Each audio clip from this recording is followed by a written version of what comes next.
Hey, Church of God, this is Mike Anders, and I want to share with you just a quick word. First of all, I just want to say that God is greater than your circumstance. Yesterday morning, I got up early and I fixed myself a cup of coffee, and I went out into the living room and I thought, you know what, I'm just going to put on the news and watch a little bit of news. Typically, our TV is just tuned to babies first, and the grandkids weren't up yet, and I thought I'll just watch a little bit of TV while I'm enjoying my cup of coffee. And literally in 90 seconds of having the news on, I heard devastation, I heard catastrophic, and I heard financial ruin.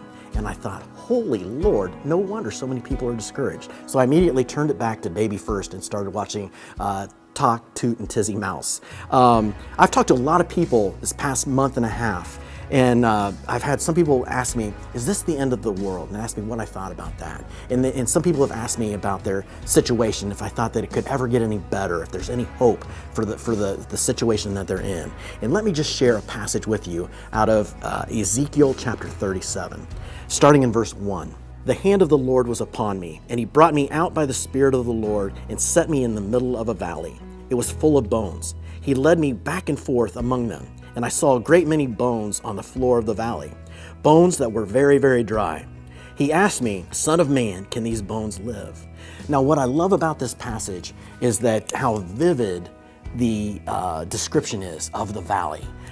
It starts off where there's just a few bones, and then there's a lot of bones, and then he says that the bones are very, very dry. This tells me that there's no life whatsoever. I mean, there's no marrow in the bones. They are just extremely dry. There's no birds. There's nothing, no life at all. And God asks him, can these bones live?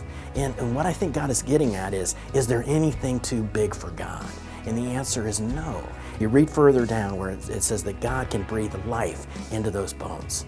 You know, I've talked to people that with situations that are going on in their marriage. If you feel like your marriage is dry and you feel like there's no hope, I am telling you that God can breathe life into your marriage. Maybe it's a relational issue with a loved one or a friend. God can restore that relationship. Maybe it's your bank account. Maybe you're so deep in debt and you think, am I going to always live this way? I'm telling you, God can restore your bank account. God can restore your finances. And God is with you. God is greater than your circumstance. And God wants to breathe life into you. The Spirit of the living God lives inside of us. And so that means we are more than conquerors, that we are victorious. And we need to know that God is faithful and he can be trusted.